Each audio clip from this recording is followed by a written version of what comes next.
I always say, so we are here. Glam squad. Behind the scenes. You're good. Ready? Close enough. Out of the way. Hey guys, Aisha here. Welcome back to my channel. This year for my birthday, we want to try something different and we want to try a different park in Orlando. So we went to Discovery Cove.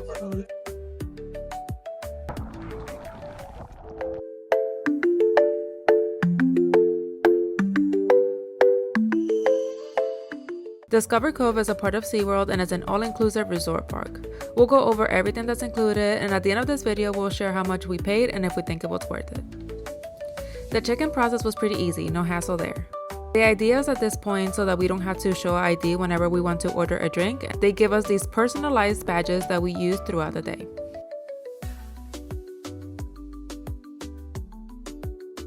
They open at 7 a.m. and I believe this varies depending on the season. However, we arrived at 9 a.m. We headed straight for breakfast to get our day started with a full stomach. All the food is included with your admission, so we didn't have to pay for anything extra for food or snacks.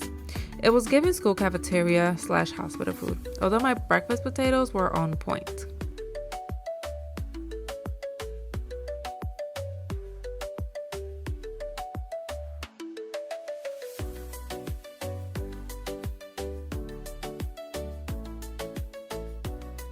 After breakfast, we headed to find the complimentary lockers to put our stuff away.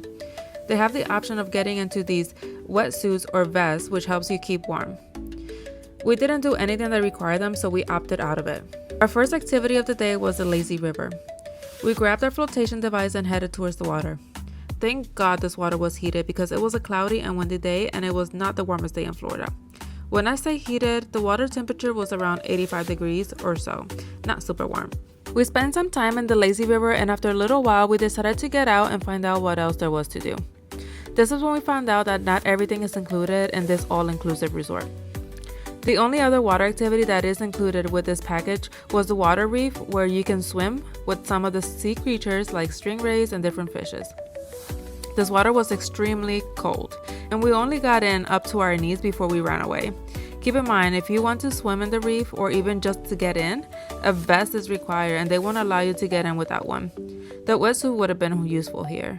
When we were done getting our feet wet in the reef, we decided it was time for a drink, so we headed to the bar. They have a few bars spread out around the park, but keep in mind that the only thing included with your admission are wine and select beer. If you want a cocktail or a premium beer, you will have to upgrade to a drink package. We didn't do that. We didn't think it was worth it for us since we weren't planning on drinking a lot, so we just grabbed the beer and sat down to enjoy the view for a few minutes. Once we were done relaxing for a bit, we headed to visit the flamingos.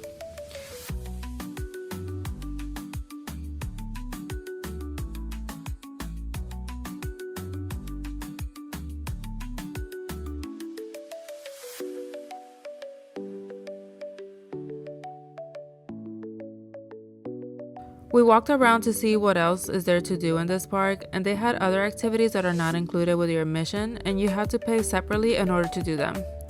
These include swimming with the dolphins, swimming with the sharks, scuba diving, and once again, we opted out of all of these activities. For lunch, we headed back to the main restaurant. The food was okay considering that it is theme park food. After lunch, we headed to the aviary and we were impressed with all the different birds they had there. Some really pretty birds and birds I've never knew existed.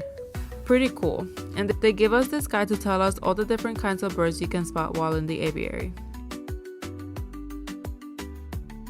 One of the free activities we didn't get to do was the otter show.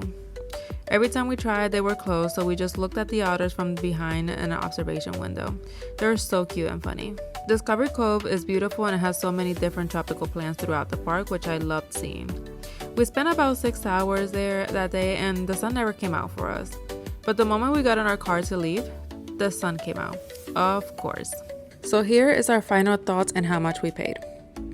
We paid about $130.10 per person, totaling $260.20. Plus, they charge us taxes and fees of $40.34.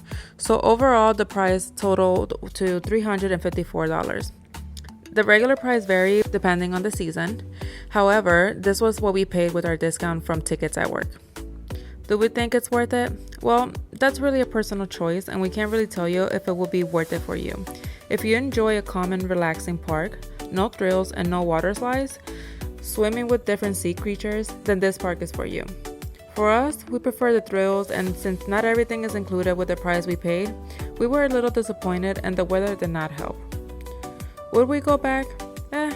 Not anytime soon, but if we had a choice, we would choose to go again on a hot summer day. Unfortunately, we walked away a little less than impressed. Part of it was because it was a bit of an ugly day and there was no sun out. Thank you so much for watching. I hope you enjoyed this video. Don't forget to like, comment, share, and subscribe. See you next time.